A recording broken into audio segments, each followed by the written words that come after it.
buenas tardes de nuevo. Ahora sí arranca un nuevo programa 8 Magazine en esta tarde de miércoles. Hemos disfrutado, como les decía, sobre las 4 y 6 de la tarde hace unos instantes, de esa disciplina del parkour. Lo hemos conocido y si les ha picado el gusanillo a alguno de los que nos está viendo, pues ya saben que en Zamora se practica y que también se puede aprender. Es una forma muy divertida de pasar la tarde y también de estar en movimiento y hacer deporte. Y ahora llegamos a este arranque y yo creo que sin duda este 1 de febrero está marcado por ese derribo del Museo de Semana Santa. Como han visto en nuestros servicios informativos, nuestra compañera Sara Andrés se fue hasta allí en directo para contarnos esa última hora. Sobre la 1:20 de la tarde era derribada la parte frontal y central de ese museo. El Museo de Semana Santa, como lo conocíamos, ya es historia y ahora tenemos que esperar unos años para ver cómo avanza ese nuevo museo que sobre todo nos va a dejar mucha prosperidad, no solo en Zamora, sino también a toda esa Semana Santa y todas esas vertientes que engloba. Hubo mucha expectación durante toda la mañana en la que los operarios han estado trabajando, lo vemos. El Museo de Semana Santa de Zamora ha pasado la historia a última hora de esta mañana.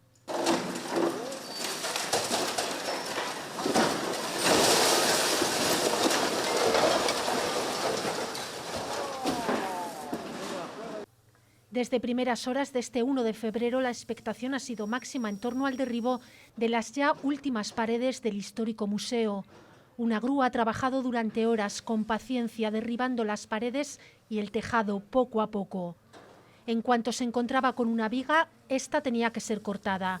Así, durante varias horas, el museo ha ido cayendo hasta este momento final.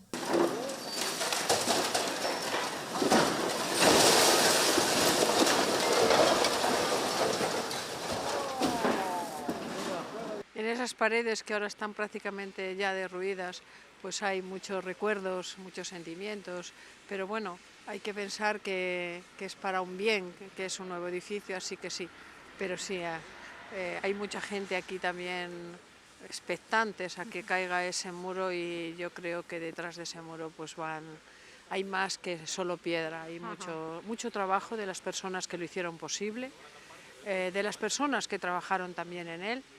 Y desde luego muchos recuerdos de tantos cofrades. Con él se van los recuerdos de cientos de hermanos, semanasanteros y zamoranos en general. Un museo que abrió sus puertas en 1964 y que fue todo un referente a nivel nacional.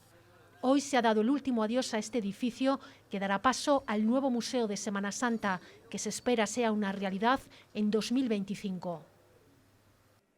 Se ponen los pelos de punta y también se recuerdan esos momentos vividos viendo los desfiles procesionales o también en el interior del Museo de Semana Santa, que como les decimos, hoy 1 de febrero ya es historia para dar paso a la evolución y a ese nuevo Museo de Semana Santa que, como escuchaban a Cristina Calvo, se pretende que esté listo en la Semana Santa de 2025. Todavía queda, pero estaremos muy pendientes de todos esos avances.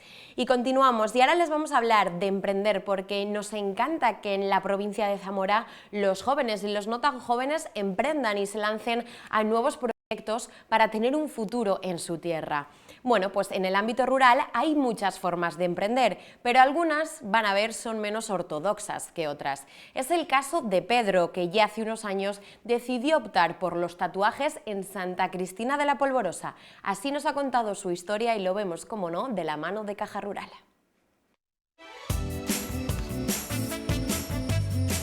Somos gente que vive y que anhela soñar.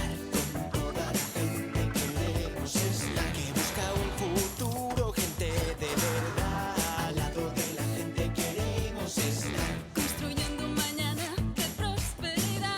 Parte de esta tierra, este es nuestro lugar. Este es nuestro lugar. Al lado de la gente, siempre Caja Rural. Al lado de la gente de Zamora, siempre contigo, Caja Rural. Pedro siempre había soñado con tener su negocio de tatuajes. Fue tras una operación cuando dio el paso. Vimos la cosa un poco complicada y nada más salir de la operación me dijo: mira a ver dónde quieres hacerlo, cómo y cuándo. Lo hizo en el pueblo de su mujer, en Santa Cristina de la Polvorosa, con apenas 1000 habitantes. Aquí se me ha acogido desde el primer momento con los brazos abiertos. Los primeros 7 clientes que tenía en la lista de espera justo antes de abrir eran 7 personas de aquí del pueblo. De eso hace ya 4 años y desde entonces no ha parado. Por la mañana y por la tarde, o unas veces solo por la tarde, y por las mañanas las utilizo para sacar diseños. Diseños que solicitan desde distintas partes de España. Oye, tal día voy a estar en el pueblo del Valle de Vidiales o en un pueblo donde sea, y ya tienen su cita reservada para cuando vienen 2 meses después, en el verano. Este es un ejemplo de que es posible emprender en las zonas más despobladas. Esto ha cambiado, aunque no sea algo. Somos gente que vive y que anhela soñar con toda la gente que queremos. Es la que busca un futuro, gente de verdad. Al lado de la gente queremos estar. Construyendo un mañana de prosperidad. Parte de esta tierra, este es nuestro lugar. Este es nuestro lugar. Al lado de la gente, siempre Caja Rural. Al lado de la gente de Zamora, siempre contigo. Caja Rural. Pues ya han visto, no hay excusas para poder emprender en el mundo rural, y da igual el negocio que sea, porque ya ven tatuajes de la mano de Pedro en Santa Cristina de la Polvorosa. 4 años de éxito y 4 años en los que los vecinos se han involucrado con este negocio. Y ahora vamos a hablar, como siempre, de la actualidad municipal, que en este caso nos lleva hasta el Ángel Nieto, y también para conocer nuevas novedades en las piscinas.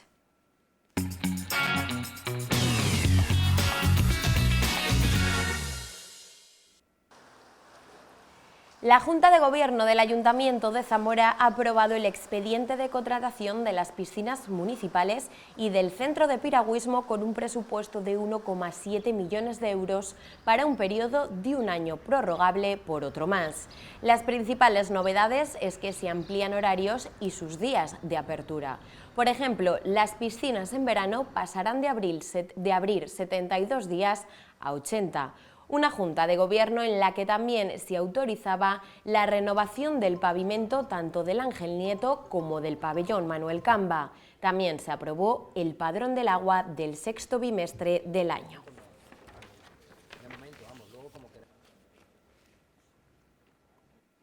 Pues ya han visto esas novedades en las piscinas municipales y también ese pavimento, cómo va a cambiar en los 2 pabellones de la capital. Y ahora les vamos a dar un apunte de actualidad, pero sobre todo que va cargado de suerte, porque el Hospital Virgen de la Concha será la imagen del cupón de la ONCE el jueves 9 de febrero, el próximo jueves. Este cupón pertenece a la serie Tú eres importante, con el que la Organización Nacional de Ciegos Españoles muestra los hospitales de todas las provincias de la geografía española. El objetivo es poner en valor la labor de estos centros hospitalarios durante la pandemia. En total serán unos 5 millones de cupones los que porten la imagen del Hospital Virgen de la Concha. En la imagen del cupón pues aparece el hospital, que es el referente, ¿no? Donde todos pues terminamos pensando, oyendo, pero en el fondo esto está lleno de personas, de grandes personas que hacen muchas cosas por nosotros todos los días. Pues la ONCE con ese cupón y sobre todo el Hospital Virgen de la Concha de Zamora nos puede traer muchísima suerte el próximo jueves 9 de febrero, así que si todavía no lo han comprado, compren este cupón que seguro que nos trae mucha suerte a los zamoranos. Nos vamos a publicidad, enseguida volvemos y comenzamos ya a recibir a nuestros primeros invitados de esta tarde, que ya les aseguro no se vayan muy lejos porque prometen cultura y sobre todo actualidad. Hasta entonces.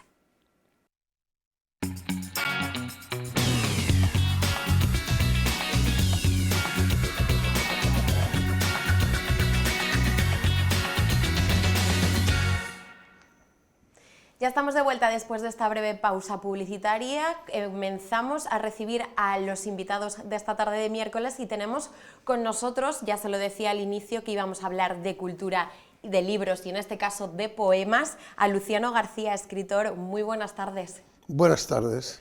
Como decía hace unos instantes, cuando comenzábamos este programa, a las 4 y 6 de la tarde, a las 7 esta tarde en el Salón de Actos de la Biblioteca Pública del Estado va a estar presente acompañado del poeta zamorano Benito Pascual.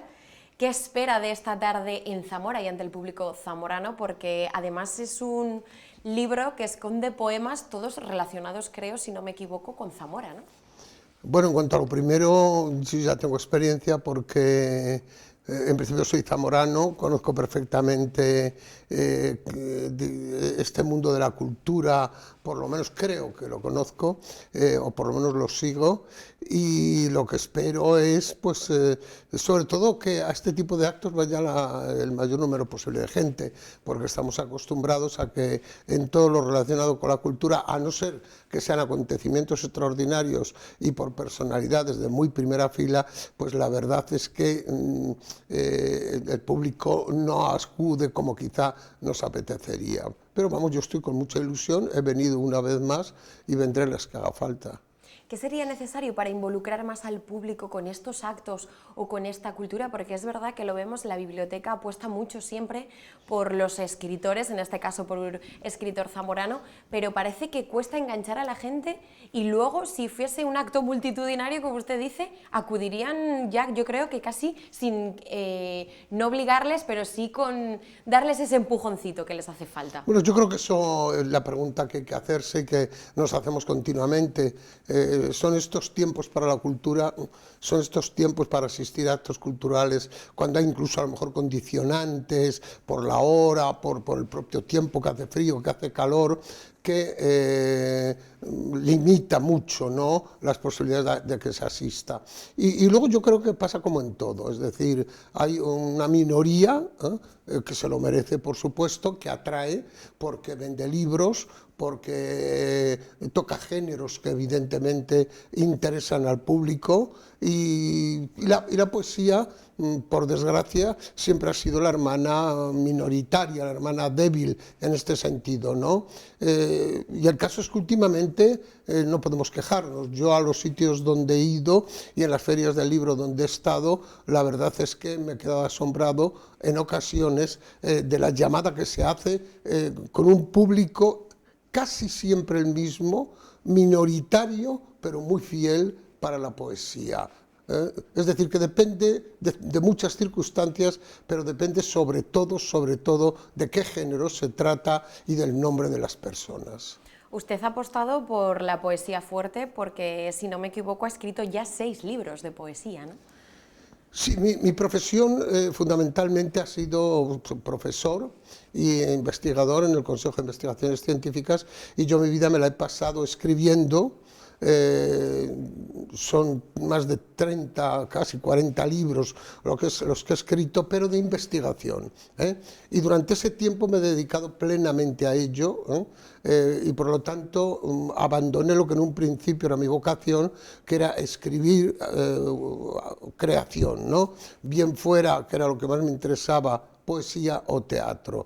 ¿Qué ha pasado? Que en los últimos años me he jubilado, tenía muchos materiales en los cajones de las mesas esperando qué hacer con ellos, y en lugar de dedicarme quizá a otros menesteres, pues me he dedicado a ordenar todo lo que tenía, a seguir naturalmente escribiendo. He escrito mucho porque las circunstancias presentes han sido, entre comillas, propicias para que nos acercáramos a la poesía, y no precisamente una poesía alegre, una poesía jovial, sino una poesía muy testimonial y una poesía que tiene un marchamo podríamos decir, de compromiso social, no a la manera que lo tuvo en los años 60, pero sí también de un acercamiento a la sociedad, porque si no nos acercamos ahora mismo unos a otros, es posible que estemos colaborando a que esta especie de, la palabra es muy fuerte,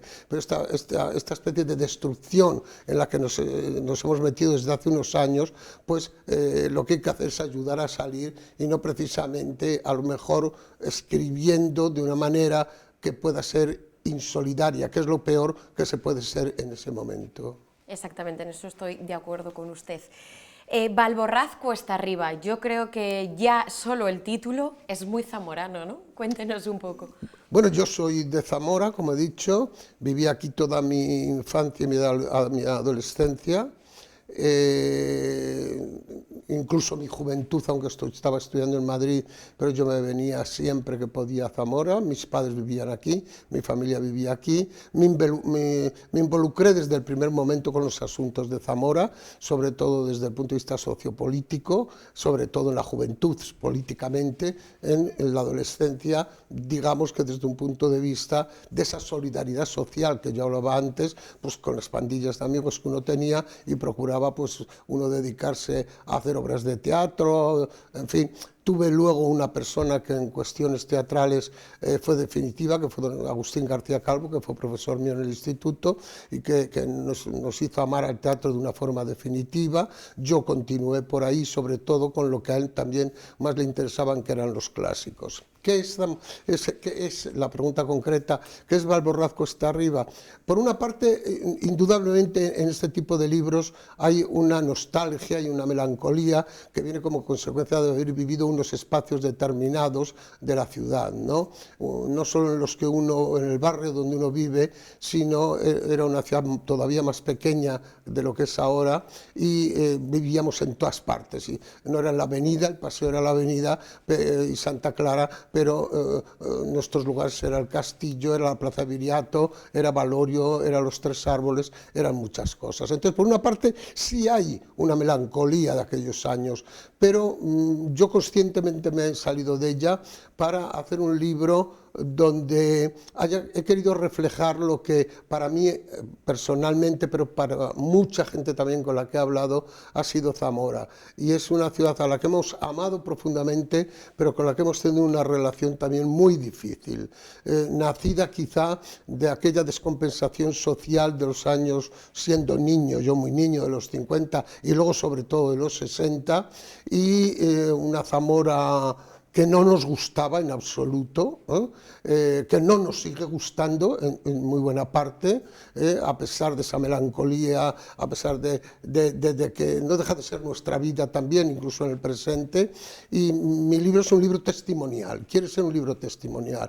Es decir, no es un libro que cante el Duero y que cante las piedras románicas y que cante los cielos de Castilla, aunque estén ahí, son míos y por lo tanto están ahí, pero detrás de eso están los hombres y las mujeres de estas tierras que, por desgracia, en estos tiempos los que se están olvidando son otros. Que nos acordemos los poetas, la verdad es que a lo mejor en la práctica no tiene mucho valor, pero quienes tienen que acordarse y quienes tienen la responsabilidad de acercarse a ellos son los que los han olvidado y los tienen en un destierro interno que hay que denunciar una y mil veces. El libro en parte quiere ser eso. Habla precisamente de esa descompensación social que se reflejan en estas páginas en los años 50 y 60, como mencionaba, pero ahora Zamora se encuentra en un futuro incierto. Sí que es verdad que todos apostamos por la prosperidad, pero el futuro no es de momento halagüeño, ¿no? No solo es halagüeño, quizá yo tengo una beta un poco pesimista de las cosas, quizá por la edad también, ¿no? Está uno de vuelta de muchas cosas, pero el futuro de Zamora es un futuro peligrosísimo. Es decir, hemos bajado de 60.000 habitantes. ¿Puede ser una anécdota? No, en absoluto, porque el problema no es que bajemos de 60.000 habitantes. Hay ciudades de 60.000 habitantes, Venecia tiene menos. alguien dirá la comparación es estúpida, no es estúpida, porque Zamora también desde el punto de vista artístico es una ciudad que puede dar mucho a quien venga a verla, ¿no? Pero no solo debe dar eso. Y hay una frase que a algunas personas incluso no les ha gustado, yo me considero muy heredero de la institución libre de enseñanza, y hay una frase de uno de los pertenecientes a la institución libre de enseñanza que decía que sí muchas espadañas, sí muchas torres, pero también muchas chimeneas. Y en España, perdón, en Zamora, por desgracia, las chimeneas prácticamente no han existido.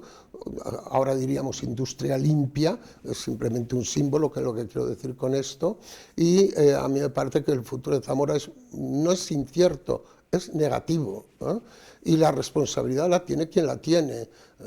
La responsabilidad no la tienen de una manera inmediata, sería demagogia por mi parte hacerlo, las autoridades locales y provinciales. Bastante luchan, ¿no? Y bastantes viajes hacen a Madrid, yo lo sé, para conseguir. La responsabilidad es, en primer lugar, del gobierno central, que ha olvidado unas provincias porque no les son rentables, y también, importantísimo, de una comunidad donde criticábamos mucho el centralismo de Madrid desde Valladolid, pero resulta que a lo mejor ahora el centralismo de Valladolid hay que criticarlo desde Zamora, Soria o Segovia. Claro que sí, lo estamos viendo y yo creo que es muy importante también, aunque diga usted, bueno, los poetas igual no vale lo que digamos, pero sí que me parece importante también desmitificar esa poesía tan bonita de antes para sacar la realidad de los pueblos, como usted saca la despoblación que sufre Zamora. Claro, lo que pasa es que yo creo que se puede, es decir, yo creo que no hay que separar como antiguamente, en los años 60 precisamente, con una radicalización que incluso existió, pero también con un acercamiento a través de la literatura a la sociedad del tiempo. Se hablaba por una parte o ética o estética, no, ética y estética, las dos cosas. Pueden ir unidos perfectamente. Hay poemas de Blas de Otero que son poemas que denuncian el mundo que le rodea desde un punto de vista social e incluso directamente político, y son poemas hermosísimos, de una belleza extraordinaria. Es decir, que yo creo que lo que hay que conjugar son las dos cosas. Yo no pongo por delante la ética de la estética, porque si un poema, por muy ético y por muy testimonial que quiera serlo, si ese poema, las palabras con las que está dicho no llegan al lector, no tiene tampoco valor ninguno, ni tiene, digamos, sobre todo la fuerza que tiene que tener, que es el acercamiento del lector, y que se quede con ese mensaje que se le ha querido dar, ese mensaje de denuncia, repito, que es el que hay que hacer. Valborraz Cuesta Arriba tiene 54 poemas. Creo que muchos ya los tenía escrito y cuenta con 4 inéditos, ¿no? Bueno, hay más de 4 inéditos realmente, 4 son totalmente inéditos. Hay 16 o 17 que pertenecen a libros anteriores, lo que pasa que hay otros, 30 o 30 y tantos, que son libros que están a punto de salir, no han salido todavía, saldrán, uno de ellos prácticamente está impreso y va a salir dentro de unos días, otro va a salir para la Feria del Libro, por lo tanto, digamos que hay muchos inéditos, ahora mismo inéditos es casi todo el libro. Lo que pasa es que también hay poemas escritos hace muchos años y que, como dije antes, estaban guardados en el cajón de la mesa esperando mejores tiempos. Pero en el fondo hay una línea, hay una continuidad en todos ellos, que es la preocupación por la ciudad, la preocupación por el campo no en el sentido que hablábamos antes, esteticista, etcétera, que también, pero hay sobre todo por un mundo que se va. Yo antes de venir aquí, yo tengo buena relación con mi familia, era de la Iniesta. Antes de venir aquí, viniendo desde Madrid, me he ido a la Iniesta. Me he ido a dar una vuelta por la Iniesta, que siempre lo hago. Y he ido a ver las escuelas de la Iniesta, que son uno de los edificios más hermosos que se puede uno contemplar en los pueblos de alrededor de Zamora. ¿Por qué? Porque las escuelas eran el centro de lo que era el futuro de esos pueblos, y se vio así cuando se construyeron esas escuelas en Leñeste y en otros muchos pueblos. Y es que yo sigo pensando que es la educación, es la escuela la que va a ofrecer, si es posible, ese optimismo hacia el futuro del que hablamos. Pero ojo, también soy realista y al lado de esas obras que yo he dicho que van a salir pronto, también va a aparecer una obra de teatro titulada Parque Temático, que es lo que yo creo que van a convertir muchos de los lugares de tierras, no solo de Zamora, sino de muchos lugares de España. Exagero quizá un poco, pero vamos a ver a lo mejor muchos marinador, lo que pasa que sin mar, y convirtiendo a lo mejor pues las amapolas, las espigas en motivo, y los animalitos, para que los niños en lugar de tocar muñecos de peluche puedan por una vez tocar en realidad un muñeco, un animalito de verdad. ¿Cómo ha cambiado la sociedad, ¿no? ¿Cómo ha evolucionado? Yo soy optimista en ese sentido. Yo creo que la sociedad ha cambiado para bien en general, pero lo que pasa es que ha cambiado en unos campos determinados. Ha cambiado tecnológicamente. ¿Cómo íbamos a poder imaginar paseando, comiendo pipas por la calle Santa Clara, lo que iba a suceder y lo que tenemos actualmente? Lo que pasa es que primero está muy mal repartido, tremendamente mal repartido, porque hay una injusticia social manifiesta, sin querer usar frases, digamos, de los 60, pero esa injusticia social existe. Estos días se está citando un dato: el 1% de la riqueza, perdón, el 99% de la riqueza está en manos del 1% de la población, ¿no?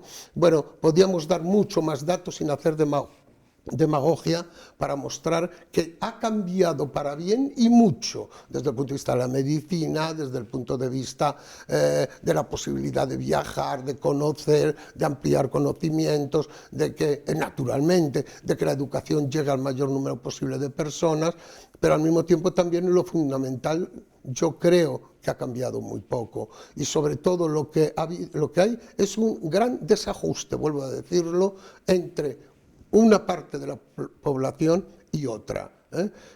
Y me refiero sobre todo, y quiero repetirlo de nuevo porque hay que hacerlo una y mil veces, no solo las ciudades pequeñas, sino sobre todo el mundo rural. El mundo rural se nos va, se nos está marchando.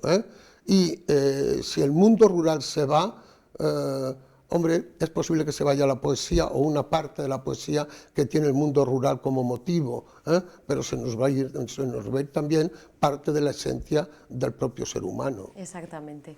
Esencia, yo creo, y señal de identidad también. Sin duda. ¿En qué momento decides sacar a la luz este libro de poemas? A veces no depende de cuándo quiere uno, sino de las circunstancias editoriales.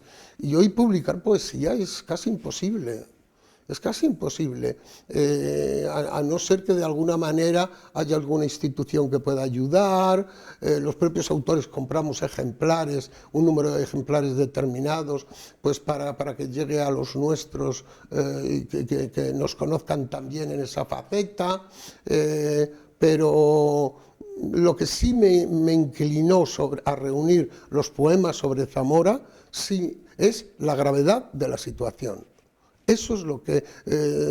y no ha sido un sentimiento romántico. La verdad es que a lo mejor mis intervenciones aquí que estamos hablando son poco poéticas, son poco líricas, pero es que yo creo que estamos en unos tiempos en que al lado de la lírica, que nunca se debe perder, porque la belleza, la emoción, los sentimientos están ahí, la poesía está también, y ahí está Quevedo y ahí está todos nuestros clásicos, también para denunciar, para testimoniar y para hacer llamadas de atención. Y yo he querido modestamente hacer esta llamada de atención.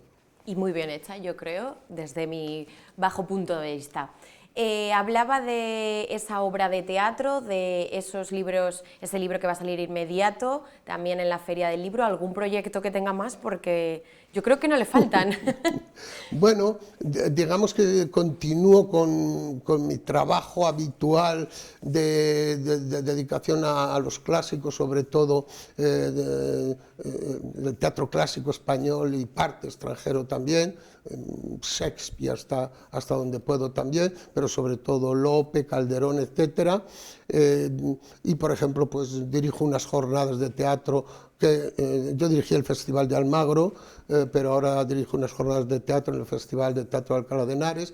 Eso sigo haciéndolo, estoy unido a la enseñanza, viajo al extranjero, me invitan por suerte para que vaya a enseñar, sobre todo a Europa y Estados Unidos. Eso lo sigo haciendo, ha sido mi vida profesional, y digamos que ahora que, como he dicho, me he jubilado y ya tengo más tiempo, sí, eso me ha empujado evidentemente a que me centrara en la poesía y ordenara lo que tenía hecho, y como digo, lo que tengo es mucho tiempo ahora para escribir, y por lo tanto, como es lo que me gusta, si hay dos cosas en la vida que me gustan, es viajar y escribir, procuro hacerlas. Hay que darle rienda suelta ahora que hay tiempo, ¿no? Por supuesto, claro que sí.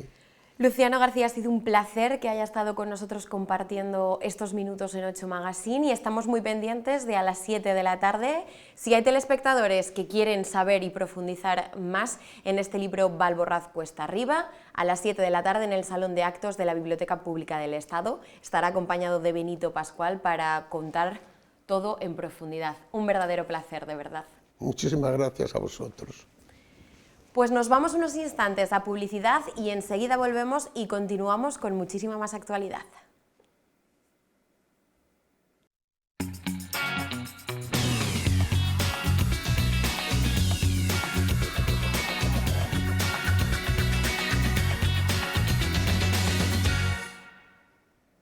Ya estamos de vuelta y continuamos en esta tarde de miércoles en 8 Magazine, ya lo saben, en directo. Son ahora mismo las 5:13 de la tarde, y antes les decía que íbamos a hablar de cultura, de un congreso que va a celebrar el día 10 y 11 de febrero su segunda edición, y que ya creo que se ha convertido en un referente y es todo un éxito. Ahora, ilusión. Qué mejor tema, que necesitamos esa ilusión siempre y esa felicidad, pero ahora yo creo que más que nunca, y está con nosotros el organizador y presentador de ese congreso Ahora Ilusión, Miguel de Lucas. Muy buenas tardes. Buenas tardes. Gracias por hacernos ese pequeñito hueco en la agenda, que sabemos que estás un placer, a tope. un placer auténtico estar con vosotros. Hablamos de ese congreso, se va a celebrar en el Teatro Ramos Carrión el 10-11 de febrero, la semana que viene, no queda prácticamente nada, y una segunda edición que yo creo que llega con más fuerza, si cabe, aún que la primera, ¿no? Sí, porque hemos aumentado, no sé si en calidad, eso lo dirán los espectadores, pero en cantidad sí. Hemos ampliado un día, comenzamos el viernes y además hemos incluido actividades pues como muy especiales, ¿no? Como la entrega de ese premio Ahora Ilusión, que en su primera edición será para Javier Lozán, conocido como el Ovejas de la serie El Pueblo, por haber dedicado todo su esfuerzo, toda su energía y toda su ilusión en generar ilusión también en los demás a través de charlas para tratar temas tan delicados como el bullying, ¿no? Donde no llegan los profesores, los psicólogos o los coaches a alumnos de tanto de primaria como secundaria, pues una persona y un personaje como él pueden llegar. Entonces podía haber utilizado su fama, su popularidad para otra cosa, y lo ha utilizado para eso, se merece un premio. Qué bonito. Así que lo recogerá el viernes a las 8:30 y con él cerraremos, pero empezamos también el viernes a las 6 de la tarde con Sara Escudero, conocida presentadora de programas como Zapeando la Hora, pero viene con una idea muy especial, es cómo aplicar el humor. Ella es cómica profesional, trabaja mucho en el contexto empresarial y va a rescatar algunas ideas de este contexto, porque al final lo más importante de las empresas son las personas. Cómo aplicar el humor a nuestra vida, eso será a las 6 de la tarde. Entre medias, hemos hablado del final con Javier Lozán, y del principio haremos una mesa que es la mesa de la ilusión. En esta mesa pues pretendo que sea una mesa abierta, donde todos los que estemos ahí aportemos soluciones para ver la vida con otra perspectiva. No sabemos lo que va a ocurrir. Sí que quería invitar a algunas personas que, bajo mi punto de vista, su trabajo les obliga a generar ilusión en los demás, como es el sociólogo Narciso Prieto, que lo conoceremos como director de comunicación de Caja Rural, pero viene invitado como sociólogo. Tengo mucho interés en saber lo que él ve con esas gafas negras que tiene, porque tiene una vertiente que no conocemos en Zamora, Claro. y me interesa mucho explorar. Jesús María Prada tampoco viene como político, viene como sanabrés. Necesito saber qué se puede hacer en una zona de las que todo el mundo llama zona un poco deprimida, ¿no? Emocionalmente hablando. ¿Qué se puede hacer? Jorge Losada, director de Televisión Castilla y León, porque creo que es una persona que está obligado sí o sí a generar a través de las delegaciones ilusión en los demás, que es lo que hacéis vosotros. A veces a través de los informativos no os lo permiten porque tenéis que dar malas noticias, es verdad. pero programas como este, ¿no? El reforzar eso, a ver cómo lo hace. Y por último, Aldo Linares, que es sensitivo, pertenece al equipo de Iker Jiménez, de Cuarto Milenio, es esta persona que llega a los lugares y ve presencias. Y entonces creo que es la mesa más atípica que vamos a hacer nunca, ¿no? Con Aldo Linares, con un directivo, con un sociólogo, con un político, pero sanabrés, va a ser una mesa muy especial. Yo la voy a moderar y voy a pretender que, de hecho, estaré abajo en el público para que la gente pregunte y que la gente cuente, ¿no? Porque yo creo que al final podemos... Estos congresos, para mí, de verdad, tienen el objetivo de reflexionar. Si cuando acaba el congreso reflexionamos un poquito sobre cómo nos va en la vida, ya está. Es decir, Objetivo cumplido. hay gente que nos escribe por redes y nos dice, pero si voy al congreso voy a salir más feliz. Digo, pues no lo sé. La verdad, no tengo ni idea. Eso depende de cada uno también. Esa es la clave, ¿no? Ser consciente. Y tenemos testimonios que son muy interesantes, ¿no? Eso sería el viernes.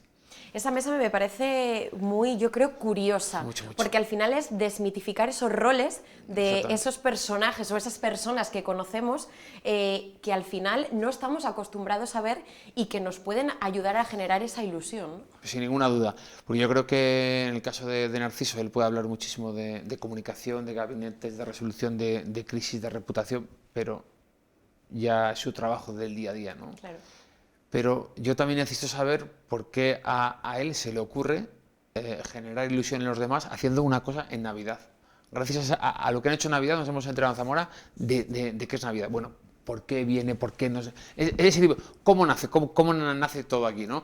Y la presencia de Aldo Linares, que mucha gente que sigue este mundo del misterio le pone cara, es algo increíble. Va a ser muy... Yo estoy muy nervioso por esa mesa, lo demás no, pero por esa mesa sí, porque es una mesa un tanto atípica, ¿no? Pero este congreso se plantea desde la humildad, desde la cercanía, y eso es lo que vamos a pretender, ¿no? Que haya debate entre unas personas y otras. Que es lo importante. Sí. Eso el viernes, el sábado hay mucho más. Sí, él sabe mucho más. A las 12 de la mañana empezamos con Javier Rodríguez, que quizás sea la persona menos conocida de plantel, porque pertenece al mundo virtual, ¿no? Al mundo de los, iba a decir de los jóvenes, pero en su caso no.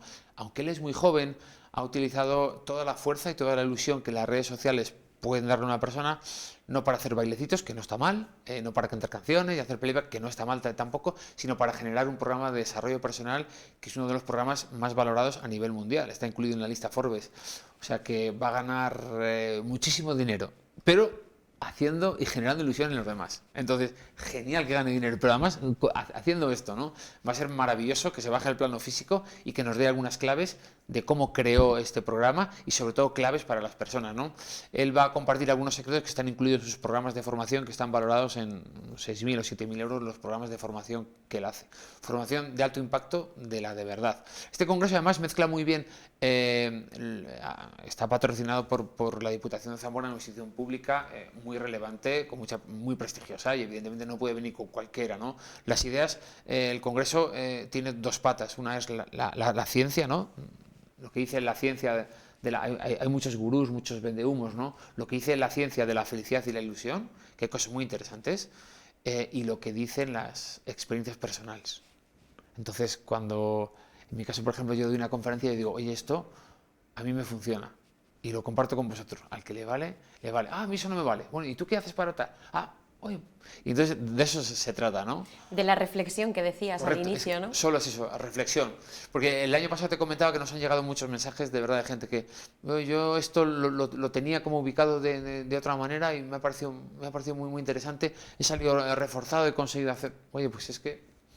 Maravilloso, y aparte es cultura, como tú has dicho, es entretenimiento, y de hecho vamos a hacer cositas que tienen que ver con el entretenimiento, es decir, ahí desde que entren es una discoteca, ya lo fue el año pasado la discoteca, tenemos a Mr. Quitos pinchando indie electrónico que que es una de las pocas cosas que yo he podido decir, el tipo de música que es la que me gusta y es la que vamos a poner, la que vamos a pinchar y la que vamos a bailar entre una actividad y otra, ¿no? También es muy importante señalar que hay actividades que son con precio, porque hay que valorarlas un poquito más, y otras que son abiertas para todo el mundo, es decir, que todo el mundo va a tener la oportunidad de disfrutar de este congreso. Mencionabas que algunas hay que tener entrada, que no es abierto al público, pero también hay, yo creo que bonos, ¿no? Abonos, Sí, para que sea más fácil, porque al final yo creo que una conferencia de esta tan simple, nos costaría muchísimo más que acudir al congreso, en otro sitio. En cualquier ciudad de España casi el triple, y aquí con un bono de 22 euros todo incluido, se salen a 5 euros cada 5 euros, o sea, IVA y gastos de gestión incluidos, que son 2 euros los gastos de gestión, o sea, son 3 euros IVA incluido. Es un precio ¿no? simbólico. Sí, es un precio simbólico por valorar un poquito la idea, ¿no? Pero fíjate, poder ver a Pedro García Aguado, ¿no? Por ejemplo, ¿no? Un tipo que ha llorado tanto por dentro y le ha tocado sonreír por fuera. Es el claro ejemplo de lo que decimos de compartir experiencias personales, ¿no? Él estuvo en el pozo del mundo de la droga y a la vez era un deportista de élite. Pero ¿esto cómo se puede hacer? ¿Y cómo se ha reconvertido ahora?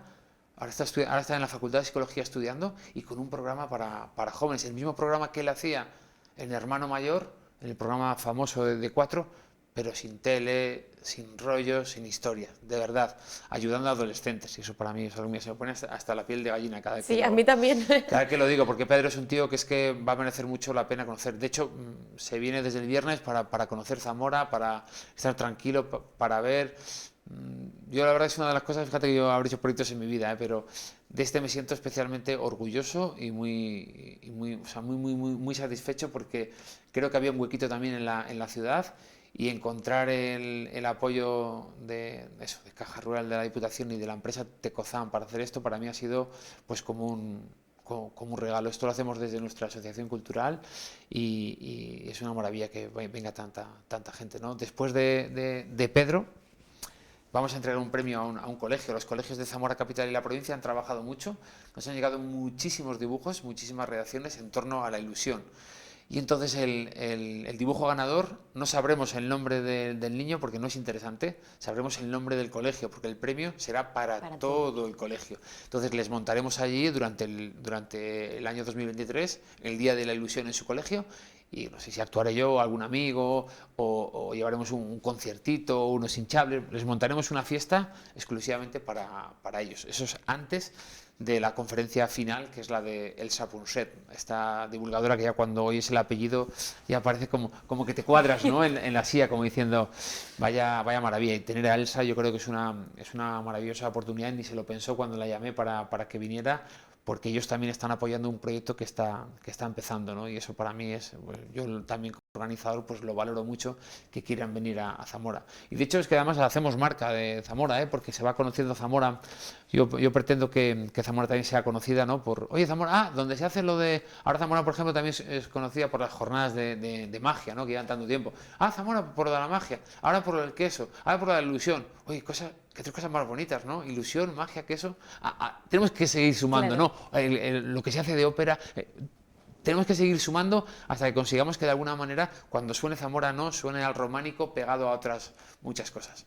Y yo creo que además, si Zamora suena a ilusión, a gastronomía, todas esas cosas, vamos, es un tándem perfecto, ¿no? Yo creo que sí, además hay que valorar. El año pasado vino mucha gente desde Madrid, porque claro, valoran el hecho de los 50 minutitos, una hora, valoran el precio de los hoteles y los servicios que tenemos de los hoteles, y yo creo que es un congreso que no sé si debe crecer mucho más, pero es un la esencia también, sí, ya sabemos, ¿no? Claro. Los perfumes, claro, siempre en frasquito pequeño, igual eso puede ser así el secreto de este congreso. Eso, ojalá siga, ¿no? Porque fíjate, otra de las novedades ha sido la inclusión de un taller de formación, que ya están todas las plazas agotadas, de 2 horas de duración, con Pablo Claver, que es un tipo al que yo conocí. Pasó algo muy curioso. Mira, en el segundo máster que yo estudié, quise hacer una defensa del máster que fuera especial, ¿no? Porque estaba, como ya hice otro, y al final fue un TFM típico, ¿no? De objetivos, no sé qué. Bueno, pues yo propuse a mis directores poder hacer algo que fuera diferente. Entonces se me ocurrió hablar de la felicidad, pero desde la ciencia, ¿no? Entonces yo llamé a ese TFM Felicidad con Ciencia, jugando con esas palabras, ¿no? Entonces me dieron el premio extraordinario fin de carrera por ese máster. Y Pablo estaba de alumno en la Facultad de Psicología. Y entonces vio eso y dijo, ostras, qué interesante hablar desde la filosofía, hablar de la felicidad desde la simpatía, pero ojo, sin vender humor. Claro. ¿Qué dice la ciencia? ¿Qué dice la filosofía? ¿Qué dice la psicología? ¿Qué dice la psiquiatría? ¿Qué dice la sociología? Y ahí nos conocimos, ¿no? Y me di cuenta que era una persona a la que el dinero le dejó de importar, montó muchísimas empresas en los años 80 y 90, y llegó un momento que dijo, se acabó, hay que valorar el dinero y la felicidad. Y todo tiene que estar en equilibrio. Para mí no está en equilibrio. Y ahora se dedica a enseñar a los demás algunas técnicas que a él le han ayudado para ser feliz. Entonces vamos a tener a 20 personas que cuando acabe el taller van a ser mucho más felices. Qué bien, qué bonito, porque nos hace falta la felicidad ahora mismo, yo creo que siempre, pero ahora Sí. más que nunca. Sí. Me parece muy curioso y me gusta el formato del congreso porque al final nos has contado esos ponentes que van a venir, esa mesa también tan especial y atípica. Y al final son personas muy diferentes entre sí, pero que todas vienen al congreso a enseñar lo que a ellos les ha hecho feliz y les ilusiona. O sea, al final es todo en positivo, ¿no? Exacto, o sea, fíjate qué bonito, no había pensado eso, pero es verdad. Todos tenemos, todos los que vienen tienen ese objetivo, el compartir. Aparte es que me consta que vienen a decir, oye, esto funciona. Yo me acuerdo el año pasado, por ejemplo, con Emilio Duró, ¿no? Cuando vine y llevaba ya hablando 1 hora y cuarto, yo tuve que salir a decirle, vale, Emilio, ya por favor, porque o sea, había que montar el cierre, que ahora te contaré del programa de radio, ¿no? Y la gente tenía ganas, porque está viendo a una persona que lo está dando todo. Y creo que al igual cuando tú vas a ver un espectáculo, esto al final es un espectáculo, pero con contenido, ¿no? Cuando tú vas al teatro principal, al Teatro Ramos Carolina, y te sientas a ver un espectáculo, no sé si a ti te pasa, pero yo enseguida reconozco si hay verdad o no. Sí. Entonces, si hay verdad, a mí ya me va a gustar, ya me va a emocionar, tanto para decir que no me ha gustado, que es una emoción, Claro. o para decir me ha gustado. Pero si no reconozco que hay verdad, pues acabo desconectando un poquito. Por eso es tan importante la selección de espectáculos y las edades, ¿no? A un niño, un espectáculo de un mago que no sea infantil, por ejemplo, hablando de magia, pues no le hará ver verdad. Claro. No va a percibir la verdad. Y creo que estos conferenciantes tienen mucha verdad, mucha experiencia y mucha verdad. Pedro, por ejemplo, con la vida que ha tenido, no le hace falta ni hacer una conferencia. Efectivamente. Elsa, con la influencia que ha tenido, nada. Sara, con la experiencia que tiene como monologuista, es que al final es eso. Luego otros hemos ido aprendiendo de grandes maestros y ese aprendizaje a mí me ha permitido también de alguna manera poderme dedicar al mundo sin abandonar de momento el tema de la magia, pero sí mucho más enfocado en el tema de las conferencias. Y digo, gracias a referentes como ellos, ¿no? Con los que he podido. De hecho, el año pasado, cuando acabó el congreso, yo estuve reunido con Emilio Duró en Madrid durante varios días y estaba encantado de lo que ha vivido aquí, porque al igual que él transmitía verdad, reconoció la verdad en el público. Claro. Fue la piel de gallina otra vez, pero reconoció la verdad en el público. Está todo el mundo así. Y es algo muy bonito eso. Es que además es verdad a través de experiencias propias, que yo creo que eso tiene un valor añadido. Totalmente. Porque sabes que lo que te están contando, si en algún momento dudas, o sea, ellos lo han vivido en su propia persona, ¿no? Es que tú imagínate, Pedro, por ejemplo, cuando llevaba 2 días sin dormir, drogado completamente, y a la mañana siguiente jugaba una semifinal en un campeonato olímpico. ¿Cómo? O sea, es que... Pero es que es la leche. Claro. Y ahí era Pedro, vamos, Pedro, fotos, y acababa eso y se iba al hotel y se refugiaba otra vez, cuando lo tenía todo de cara a los demás. A los demás, que eso pasa mucho. Pero mirando hacia adentro no tenía absolutamente nada. Claro. Y eso es lo bonito, ¿no? Que también muchas veces cuando nos comparamos, si uno conduce un coche rojo, se compara con el que conduce el coche negro. Si uno tiene unas zapatillas de 200, se compara con el que tiene 400. A mí, por ejemplo, me cambió mucho la vida cuando yo viajé a Haití. Yo ya mi escala de valores era normal. Ya cuando vine de Haití ya me dejaron de importar cosas materiales, me dejaron de importar prácticamente todas. Luego con el paso del año te conviertes en padre y quieres que a tus hijos no le falten de nada, pero tienen que aprender a ir con unas zapatillas de 10 o de 15 euros que no pasa nada, que son iguales a lo mejor que unas de 200. No sé si serán iguales o no, pero quiero decir que no pasa nada por ir o por no tener el último modelo de videoconsola o la última tablet. O lo que Hay sea. mucho más allá. Mucho más allá.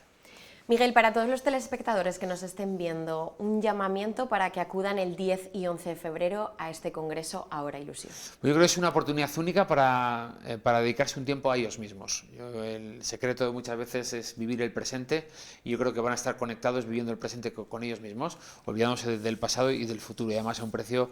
Y de hecho hice un llamamiento en Facebook hace unos días que si alguien estaba en el paro y tenía realmente problemas para poder acudir al Congreso, que me escribiera a través de redes sociales a mí personalmente y vería ya me han escrito varias personas y vería hasta dónde puedo llegar, pero no quiero que nadie, por eso el hecho de ir a la Mesa de la Ilusión, el hecho de ir al taller ya porque se está agotado, pero el pasar un ratito con Javier Lozán, el Ovejas, yo creo que eso, ¿ves?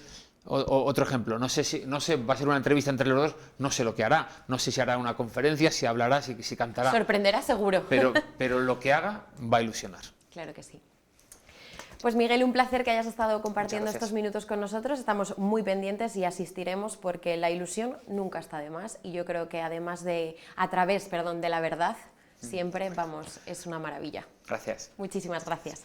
Pues ya lo saben, 10 y 11 de febrero en el Teatro Ramos Carrión, no pueden perdérselo, viernes, sábado, uno de los dos días o los dos, así que todavía hay entradas excepto para ese taller. No pierdan más tiempo. Y ahora nos vamos a hablar de un documental que pretende mostrar el lado positivo del mundo rural. Un viaje que recorre España de la mano de dos periodistas, de Pablo Maderuelo y Marta Fernández. Son los encargados, dicen, de buscar esos pequeños tesoros en los pueblos. El documental se llama Huellas en la Tierra, cuenta historias y estuvimos con muchos de los protagonistas. Pablo Maderuelo, periodista si no me equivoco, vienes a presentar la proyección de un documental que yo creo que va a dar mucho que hablar, ¿no? Es un documental que se llama Huellas en la Tierra y es un recorrido que hacemos Marta Fernández y yo por toda Castilla y León.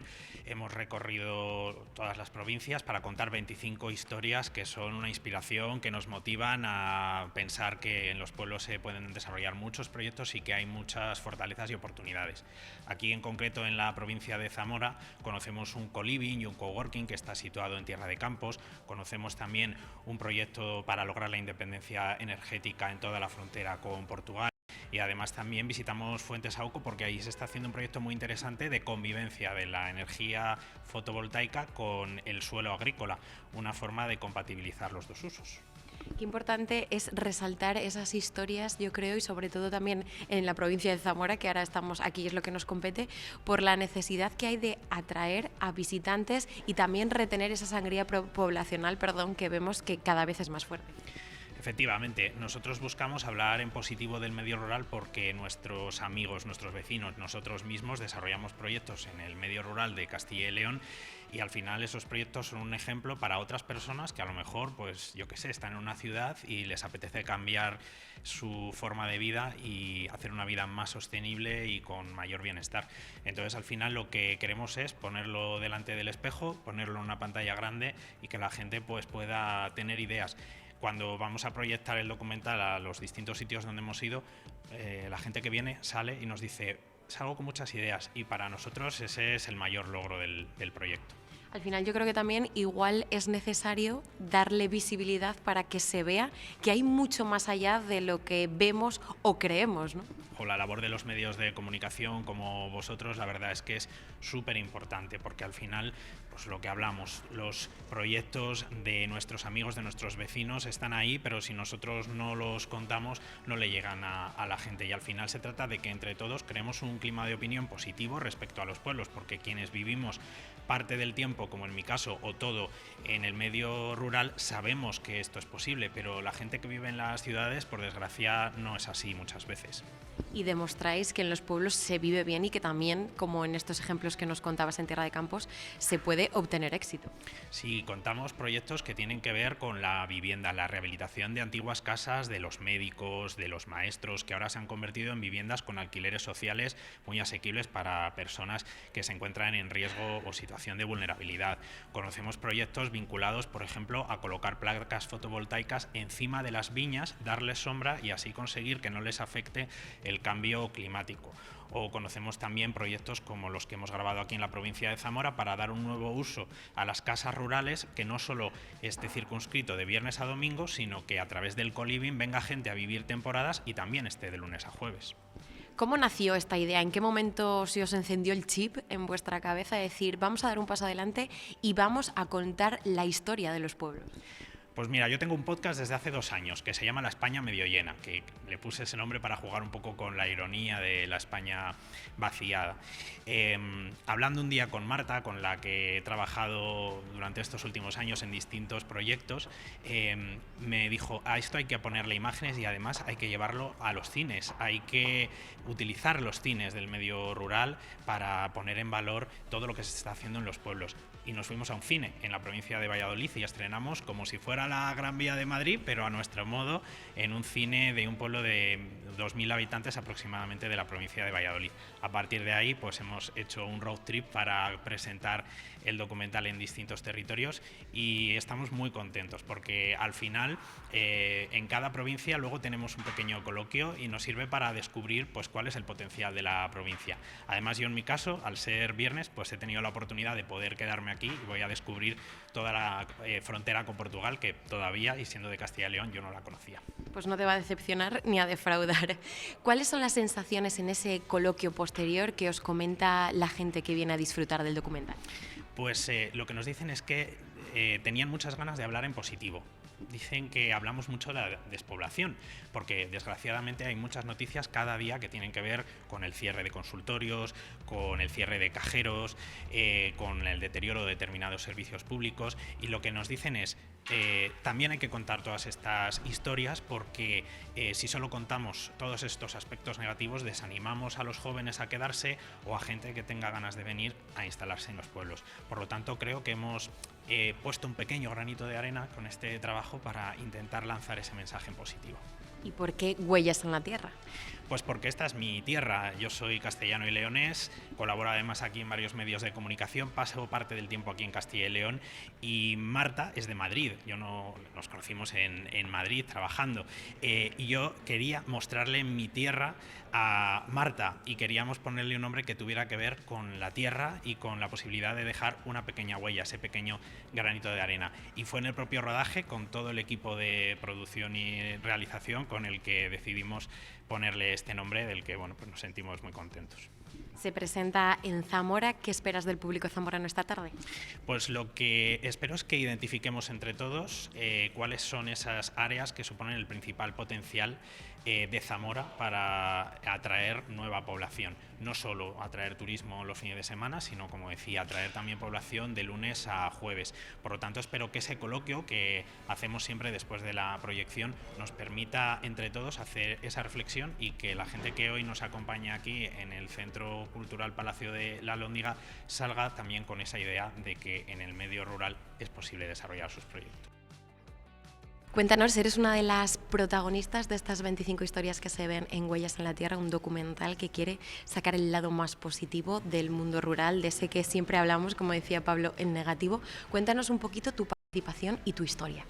Bueno, pues yo monté un hotel rural en la Reserva de las Lagunas de Villafáfila, aquí en Villarrín de Campos, y bueno, me di cuenta de las oportunidades que tiene el mundo rural y de buscar también un cliente que me gustase más, pues me encontré con los nómadas digitales, de estos hablo en el 2019, y me he ido metiendo, creé la Asociación Nacional de Coliving y de Coworking, que presido, y en eso estoy, buscando las oportunidades y viendo que además ahora, pues después de la pandemia, como habéis visto, hay muchísima gente que teletrabaja.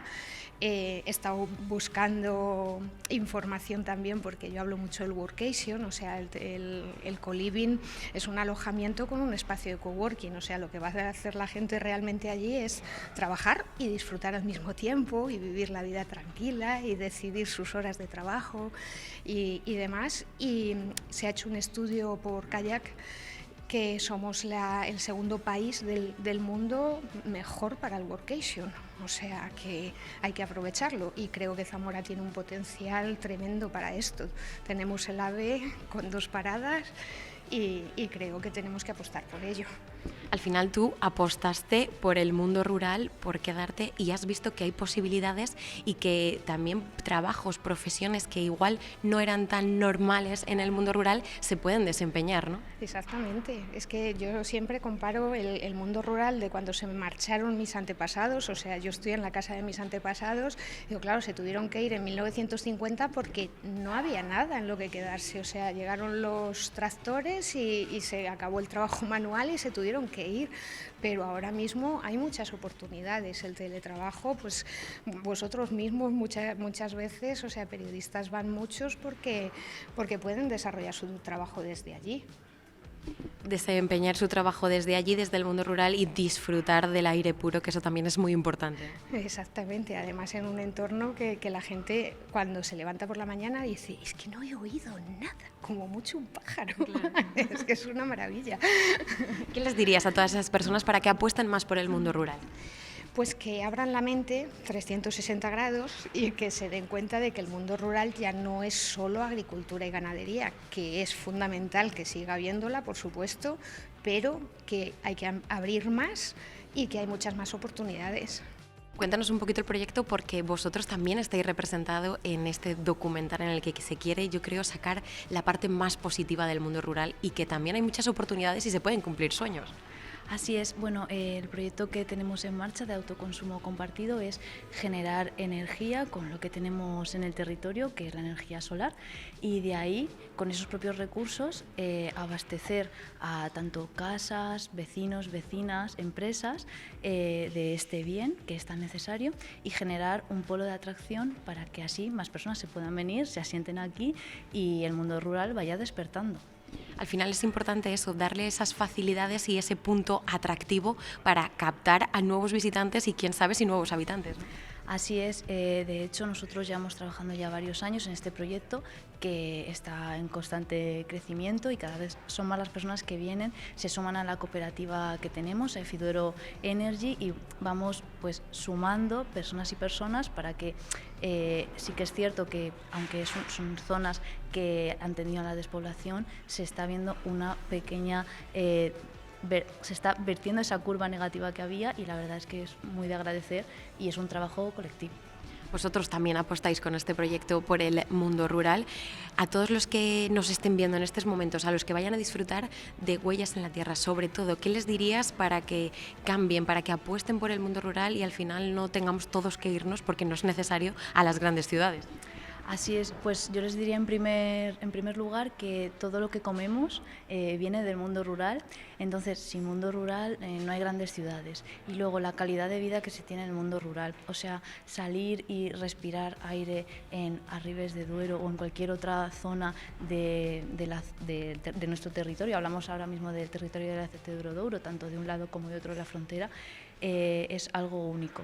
Entonces aquí hay posibilidades, y nosotros estamos luchando por que se generen todavía más y que esto sea un polo de atracción para personas, tanto jóvenes como personas que quieran venir aquí a vivir pues sus últimos años de vida, lo que ellos deseen. Pues ahí escuchaban a dos de las protagonistas de ese documental, también al autor, a Pablo. No pudo estar su compañera, otra periodista, pero sí que es verdad que ha sido un documental muy bonito, Huellas en la Tierra, que va demostrando esos tesoros, grandes tesoros, no pequeños, que se encuentran en nuestros pueblos y en nuestro mundo rural, que ya lo saben, se vive muy bien y siempre hay que sacar el lado positivo porque se puede emprender, como veíamos el testimonio de esa protagonista. Nos vamos a publicidad y a la vuelta damos esa pincelada que siempre nos gusta para terminar nuestro 8 Magazine de actualidad. Y en este caso nos acercamos hasta la Audiencia Provincial para hablar con su presidenta y que nos valore también y nos cuente más detalles sobre esa ley Solo sí es sí.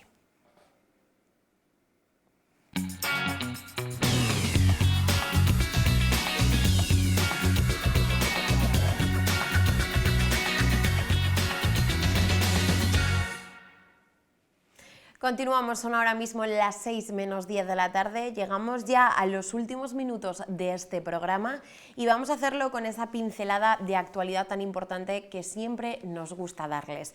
En Zamora, como saben, en las últimas semanas ha habido un goteo constante de revisiones por la ley del solo sí es sí. De hecho, se han revisado ya 10 que están afectadas por esta ley. La presidenta de la Audiencia Provincial se ha mostrado a favor de la base de esa ley, dice, y del consentimiento, pero señala que tendrían que haberse habilitado una normativa que evitara estos efectos no deseados como son las rebajas de condenas. La escuchamos.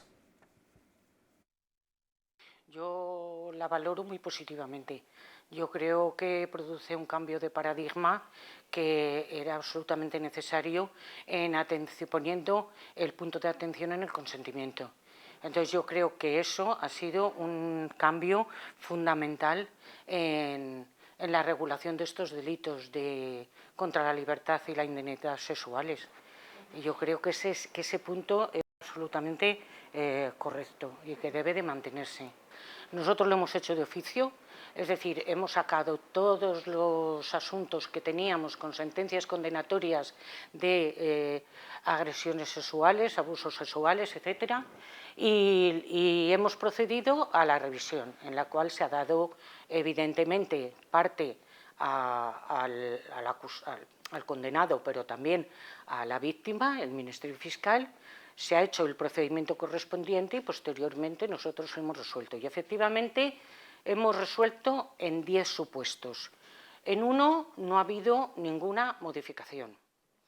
En los otros 9 ha habido modificaciones. Aclaro también que en uno de ellos se ha modificado respecto de uno de los delitos, pero no se ha modificado respecto de los otros 2, porque esto es importante. Es decir, cuando hemos hecho el cálculo para la pena de delitos de agresión respecto de menores por personas a las que hay que aplicar la superioridad por relación de parentesco, por ejemplo, el padre o la persona que convive, etcétera, salía más alta la pena todavía que la que nosotros habíamos puesto. Eso es importante tenerlo en cuenta, porque parece que es que en todos los casos hay que rebajar la pena y salen beneficiados. No es verdad. En algunos casos sí, en otros no. Es verdad que el porcentaje es más de sí que de no. En uno no ha habido que modificar nada, solamente hemos tenido que ordenar la excarcelación de una persona y en este caso también tengo que aclarar una cosa. En ese caso, esta persona estaba cumpliendo esa condena y estaba cumpliendo otras condenas por otros delitos. Y se había hecho lo que se llama una refundición de condenas. Cuando se hacen las refundiciones de condenas, se aplican por instituciones penitenciarias un sistema para que en vez de cada pena se cumpla solo como si fuera una, ¿no?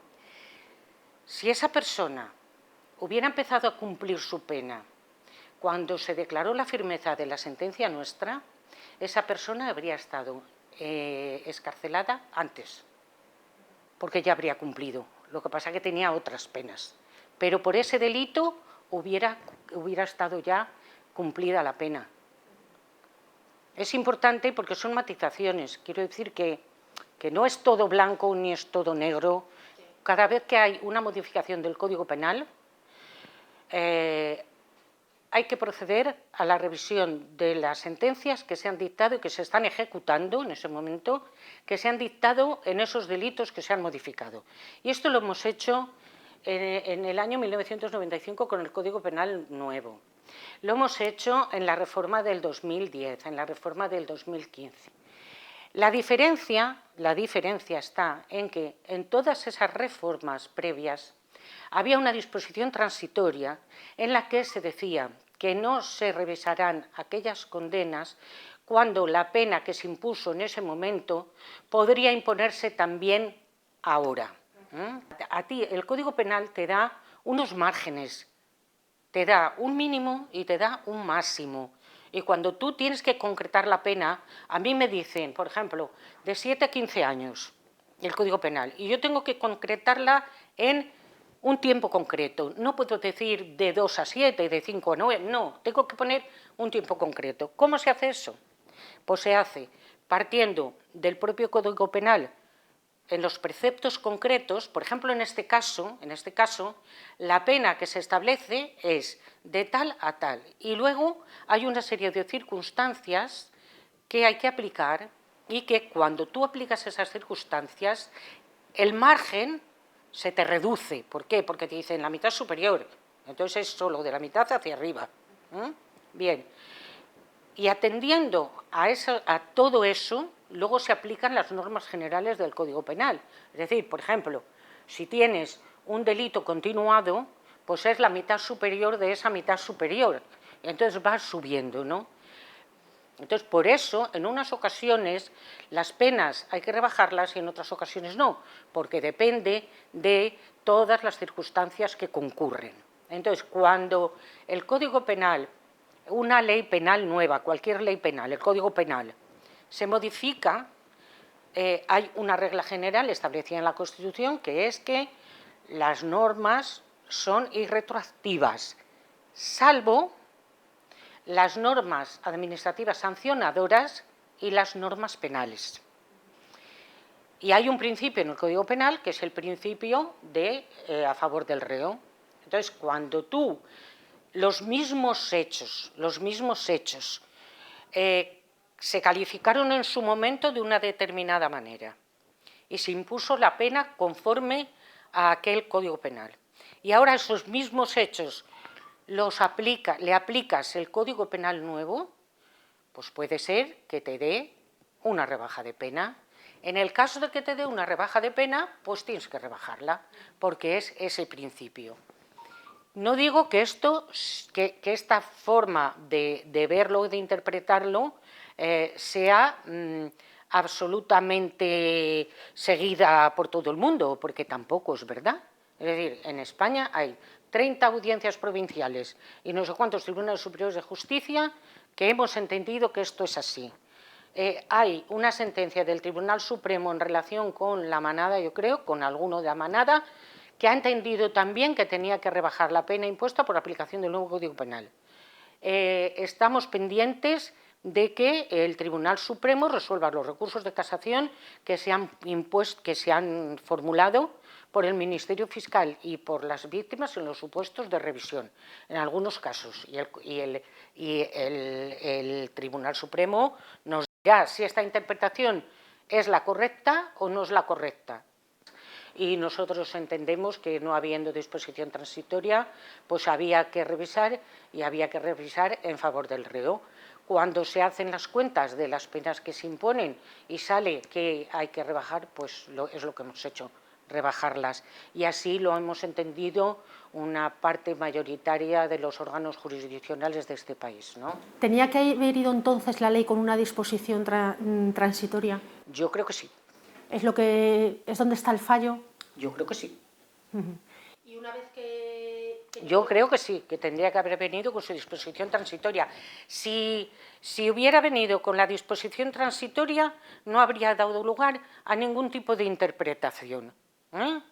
Se hubiera puesto perfectamente allí y no habría dado lugar a que hay que aplicar la disposición transitoria del Código Penal o de las reformas posteriores. No, porque además hay una cosa que es clara: ¿por qué las reformas posteriores del Código Penal traen una transitoria? Si ya valía con la del Código Penal inicial. Entonces, no habría dado lugar, por lo menos, a este tipo de discusión. Pero este problema no se hubiera planteado si hubiera habido una transitoria, en el mismo sentido en el que venían las anteriores. Es decir, no se modificarán las penas cuando la pena con el nuevo Código Penal pudiera haberse impuesto en el asunto aquel. Y ya estaba. Este es un tema complicadísimo y eso a mí no me corresponde. Le corresponde al legislador. Y hay cosas que hay que decirlas bien claritas. Esto no es una norma del Gobierno, es una norma del Parlamento español, aprobada por una mayoría absoluta, que es la que se necesitaba para aprobar una ley. Entonces, esa es la primera cuestión, porque parece que esto la culpa la tiene la ministra de Igualdad y nadie más. Bueno, pues no. La ministra de Igualdad habrá hecho su proyecto de ley, habrá hecho su propuesta, se ha aprobado en el Consejo de Ministros y posteriormente en el Parlamento, con mayoría absoluta. Entonces, eso es lo primero. Yo lo que digo es que hagan su trabajo, que si esto ha producido, a veces se producen efectos que no son deseados, pues habrá que intentar que eso no se siga produciendo. Es decir, para todas esas condenas anteriores hasta el momento en que se produzca lo que se produzca, ya está, no, eso no se puede cambiar, eso ya está. Ahora bien, para el futuro, yo ahí no me voy a meter, yo no soy legislador. Lo que está ya juzgado, se le va a aplicar esto, porque no hay otra posibilidad, porque hay una norma que se aplica la ley más favorable. Entonces, aunque haya otra posterior menos favorable, a estos casos ya no se le va a poder aplicar. Es decir, que si ahora el Código Penal se reforma en otro sentido y se modifican las penas, a todos estos condenados anteriormente, eso no se le va a aplicar porque es más desfavorable para ellos. La comparación se hace siempre con la más favorable, pero si se siguen revisando y se aplica el criterio que nosotros creemos que es el que es, unas veces dará rebajas y otras veces no, porque tampoco en todos los casos da rebaja. Es que no en todos los casos, al hacer el cálculo, sale que la pena impuesta ahora es más favorable. Pongo el ejemplo que he dicho antes. Yo he revisado una en la que por un delito de agresión sexual a una menor tuve que rebajar la pena y, sin embargo, por los abusos, que ahora son agresión, no, porque ahora daba más pena todavía. O sea que no en todos los casos da el resultado de rebaja de la pena. ¿Ya se han revisado en Zamora todas? O sea, de esas 10 que habíamos hablado, Sí, ya están todas. Todas. De acuerdo. Todas de las que tenemos conocimiento. Quiero decir que hemos sacado los archivos, hemos mirado lo que había y las hemos revisado todas ya. Y ya están. Habéis sido los más rápidos, yo creo, ¿eh? Algunas están ya en el Supremo Casación. Hay 2 que están en el Supremo Casación. Y las otras, pues no, de momento no se ha interpuesto recurso de casación. Y están ahí para seguir su ejecución como están, en prisión y continuando. De todas formas, tampoco se puede frivolizar, pienso yo, porque, hombre, una pena de 11 años tampoco es que sea peccata minuta. Yo comprendo que la víctima, lo entiendo perfectamente, lo comprendo perfectamente, que la víctima dirá, hombre, pues en vez de 13 y medio podían haberle caído 20, no sé qué, vale, bien, pero que tampoco estamos hablando de cosas de decir, ala, ha cumplido una chicha en el nabo, no, están cumpliendo penas importantes de prisión, no es decir, ala, le han caído 2 años, no.